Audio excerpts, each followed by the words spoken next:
Hey, what's up, everybody? Happy Friday morning to you. TGIF, if you are that kind of guy like I am, let's do something a little bit different today. All week long, we've been talking about building a repeatable process, MLB DFS style, where we're looking at pitchers and hitters and trends and all of this, and it's been pretty good. Honestly, it's put us on a lot of correct offenses, a lot of correct bats. But the trick, like I was telling you yesterday, if you're a VIP, you got the second part and the Domination Station setup video that kind of showed you where we were going to attack certain things. I showed you a lineup or two that I thought was particularly devastating, but I mean, I also told you it wasn't going to pan out. I mean, the best stuff you can assemble on paper usually doesn't end up looking very good at the end of the night, and that was the case last night. So I want to go through those lineups with you, those 300-man lineups, because we placed awful 45th, 57th, 96th, which is weird because, those were better lineups, I thought, than earlier in the week where we've run off like 3 days of cashing in a row.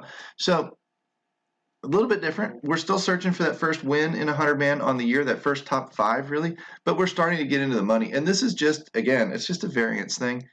If I put out 100 of these things, I'll have my fair share of wins. I'll have my fair share of top 5s. Most of them will be in the top half, et cetera, et cetera. It's just you don't know when that's going to happen. You don't know when that good day is going to strike. So you have to keep a positive attitude. You have to keep your nose to the grindstone and just keep plugging away, managing your bankroll, and doing what you know how to do. But I'll show you the nickel. This is what I typically do when I kind of review a lineup. I don't dive super deep into what went wrong and what went right because baseball is just volatile. But I just want to make sure that, kind of keep my finger on the pulse of what typically is winning, maybe look at a little bit of ownerships or, where did the winning stack come from? Was it a stacked night? Was it not a stacked night? Et cetera. So let's sort of dive in. If this is the type of review that you need or the type of stuff that you are looking for, you found the right place. So subscribe to the channel. Get those videos dropped to your phone constantly. Like the channel, throw some feedback on those algorithms at YouTube and kind of help me help you. The more I see response to these videos, the more of these videos I do. And my VIP members inside DFSArmy.com get a lot more of this content. In a lot of cases, they get personal one-on-one videos from me, which a bunch of guys can attest to, where you ask a specific question that I can answer, and it's maybe not something that needs to go public because you don't want that information known about you. I will answer you because a picture's worth 1,000 words and a video is worth 1,000,000. I can answer you this way much, much faster than typing a big long soliloquy out and giving it to you, like the Gettysburg Address. It's just easier sometimes to pop these little videos out there and get it over and done in 5-6 minutes. So when I'm doing these reviews, the first thing I do is I dive into where was the top 1%. I tell you all the time, get good at getting close. Where was the top 1% last night? Did our lineups do well? This is typical baseball. Lots of spread. You have 4 or 5 different teams that are stacked. Now, you could tighten this up, and I debate this, and I can't quite make myself do it, but I debate this like basketball. Basketball, we can get a real tight bunch of 100 lineups all right in there and push them all across that green line. Baseball is very, very hard because we don't know which stack is going to go off. We don't know which set of, teammates are going to be in the nut lineup on any given night. So it's kind of hard to do. You wind up really, really, really spread out with a lot of bad and some good. And you're hoping that 1 or 2 of these little spuds breaks away from the pack and goes deep. In the past 2 nights, we've placed 24th, we've placed 200th, whatever. Had a couple in, for what was 123,000 person tournament. We've had a few go pretty daggum deep. And industry-wide generate some pretty good lineups. Didn't work last night. 123,000 people, 1,230 is about your 1% line, right? Move the decimal place over 2 places and rock on. So did I get any inside the top 1,200? 1, 2, and then a couple of close ones, right? So I'm doing okay. I'm getting a couple of them. I built 100 lineups. I got 2 of them in the top 1%. Am I ever going to have a night where I get 25 of them in the top 1%? Probably not. I don't build that way. You can, and like I said, you can tighten up and take fewer stacks, and then when you hit one really hard, a bunch of those do go through. But I like to cover, I'm having trouble today breathing. There's allergies in the air and whatever else. We have trouble covering a lot of the bases, or I like to cover a lot of the bases. So if I get a couple of them through a night, and like I said, I'm aiming for more top 1% lineups than 1% of the time, if that makes sense. If I get 3 or 4 or whatever, I'm doing fine. I'm profitable. I'm fine. Okay? So this was a decent night. If I look at what was the lineup that did the best, 170, low-scoring night, 4-game slate, had Bauer in it, chalk pitcher, 75%. That's worth a fade, man. If you really want to get to the top of 123,000, that's worth a fade. That's just way too highly owned. But chalk pitchers have been in the winning lineups a lot. So I've been eating a big portion of them as an adjustment. A lot of Atlanta, 1, 2, 3, 4. A little bit of Arizona, Chicago. Atlanta/Chicago did the best for me. But you can see I had some Boston, Milwaukee, some 2 LA Dodgers, whatever. I had a wide mix. This one didn't make the money. The other top 1% lineup, Arizona. 3 Chicago, 4 Chicago, 3 Arizona with Bauer again. Who knows? You can see a lot of variety in baseball. You can see a lot of different stacking combos in the very, very top of these lineups. It's about how hard you hit that stack. It's not always about stacking the top offense, although that helps your chances. It's really more about hitting it hard and getting those home runs inside that stack that make the difference. So, on a night when Chicago smashes, you might find some, Dodgers in a main stack somewhere that did really well if the guy happened to hit the 3 or 4 players that did really, really well. So again, it's something that you have to watch over time. You have to kind of track it mentally over time, build up an idea of what typically works. And for me last night, my stack lineups outperformed my unstacked lineups. If I go to all the entries and I look here at Pimps, the winner, right? Well, I guess it was a tie. There's Bauer. So he was in the winning lineup last night. Arizona was the 4-stack. Chicago was a 4-stack. It was a 4x4. Some nights you'll find 4x4. Most nights you'll find 4x3. Some nights you'll find unstacked. Some nights you'll find 3x2x2. It just, depends on the night. I like to build a different variety of different percentages of a lot of those lineups because I don't know which night's going to be which. If we get a night where one team, Chicago, goes off big and the others really kind of don't, that's oftentimes a recipe for a 4x, 4x1x1x1, or a 4x2x2, something like that. Or if we get a night where Chicago had only scored 6 runs and that was the most on this 4-game slate, you're going to see a lot of balance. You're going to see a lot of 2x2x2, 3x3x2, stuff like that.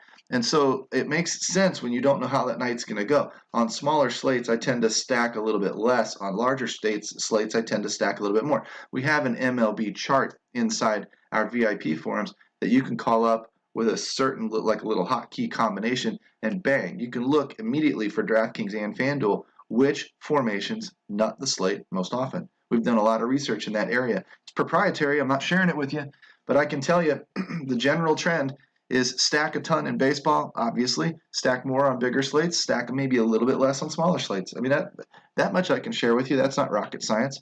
But if we come down here, a couple of more guys, down here, 6th place, this guy had a good lineup, of course. Bauer again, Arizona, Chicago. So it looks like Arizona, Chicago was the winning combination last night. I bet if I went piece by piece by piece through these lineups, that's what I would find. But instead, what I'm going to do now is I'm going to dive into the 100-man leagues that I played. Yeah, good effort. You didn't win this time. You can't tell me that 45th, 57th, and 96th was a good effort. It was not a good effort. But look, I want to just show you these lineups. These are the worst two. But you got Weaver. I took 2 Bowers and a Weaver. I don't like going all in on anybody, ever. That's why I build 3 lineups. Occasionally, you'll see a lot of Freddie Freeman. You'll see, a hot hitter. I like to adore, like I talk about in those videos, I like to adore the hottest hitters in the league and bring them into most of my lineups and then set my stacks around what I think will generate leverage or who I think has good chances of nutting the slate that night. And so last night I was on a lot of Atlanta. I was on a lot of Boston. It didn't work.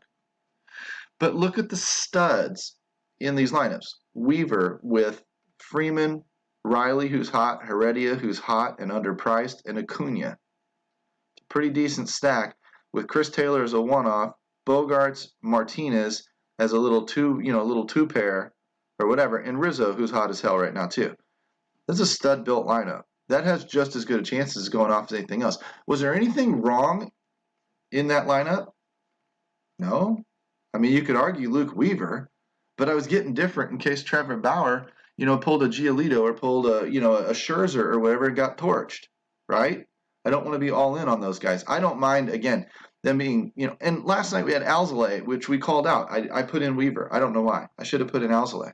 Alzolay scored 40 as well, and for $5,000 less than Bauer. You could build a lot. You get the same amount of points with your pitcher, and then you get all that leftover money for bats. So I'm surprised that wasn't in the nickels. That was probably part of the play. Anyway, over here on the right side, standard Bauer lineup like the other two. Freeman, Albies, Riley, Heredia. I had those guys targeted as the hot batters. I pulled them forward. And now I've got a little Tapia in here. Escobar. I did not 4x3 it. This one went 4x1x1x1x1. All right? But with Escobar, who's hot, Tapia, who's heating up, Bogarts, who's pretty hot, and Marisnik, who is hot and hit a dong last night. You didn't go too wrong. There's nothing fundamentally flawed for the slate with that lineup. And if I kick over to the top lineup, this was the one I was telling you about last night that could have done serious damage. Bauer's your pitcher, and then you still get Rizzo. Duffy was, to me, a huge value play. Min price, 3-hole in Chicago, and Chicago's in a good spot last night. Rizzo, Duffy, Marisnik, who's also hot, and Duffy got 21, and Marisnik got 18, and Rizzo's the one that let us down? Maybe he should go back to pitching, am I right? Solak, who's hot as hell, 0. Bogarts, 0. JD, 6. Freeman, 0. Solak, Bogarts, and Freeman get me zeros? And Martinez and Rizzo, out of those 5 guys, I get 15 total points? Yeah. But don't tell me I did something wrong. Did nothing wrong. Guys see this happen to them night after night after night for a couple of weeks, and they start thinking they suck, or they think that the cheat sheets suck, or they think that the coaches don't know what they're talking about, or I'm just a perennial loser. I can't win for anything. Get over yourself. It happens to all of us. Trevor Bauer, top stud pitcher on the slate by miles. Chicago is in a great matchup, a little bit lower owned because of Boston and Atlanta and whatever else. So you take Chicago for a little bit of leverage, you stack them up with Duffy, a $2,000 hitter in a 3-hole, Rizzo, who's hot as shit, Marisnik, who's hot as shit, has power and can steal bases. And, what else are you going to do? You chalk it up a little bit with a pair from Boston, Bogarts and Martinez. Come on, you shouldn't build a lineup you shouldn't be able to build a lineup with Trevor Bauer, Anthony Rizzo, Bogarts, Ozuna, Martinez, and Freeman in it. That's funny. Ozuna I almost left out of my lineups because he's not hot right now. He came as part of a one-off or whatever that the optimizer liked, and boom, dude hit a homer. What can you do? I wanted to pull him and replace him with somebody that I knew was hot, like a Freeman. I had Freeman in here anyway. Or somebody like, an Albies or whatever that's a little bit hotter, or Acuna. But guess what? I left it alone, and it worked. It worked as good as it could. But you guys can't get down on yourselves for this. This is pure crap.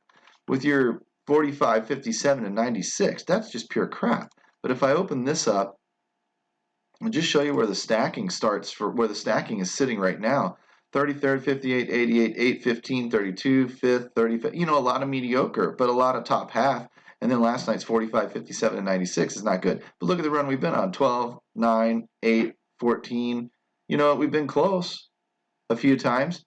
It's going to come and go and come and go and up and down. And that's just the way that it is.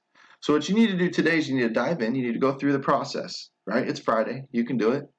Look at your pitchers. Look at your K scores. Look at your W scores against, or your high Sierras, high home run per nines. Pick up some stacks that you maybe like the idea of. Go to your leverage stacking tool. Look at the ownership report. Look at the leverage stacks. See who's higher projected team offenses that are a little bit under the radar, a little bit lower owned. Target them as your main stacks. Go into your hitters tab and find the trends and find who the hotter hitters are. Pare them down, 400 WOBA, 200 ISO. From there, go and slap a boost on every single one of those 20 to 40 names in the optimizer and build 4x3s, 4x4s, 4x2s, 4xXs. Build some unstacked lineups. Maybe everything adds up to 80%. And you're good to go for a Friday. Peace out, home slices. Hope to see you at the top of leaderboards.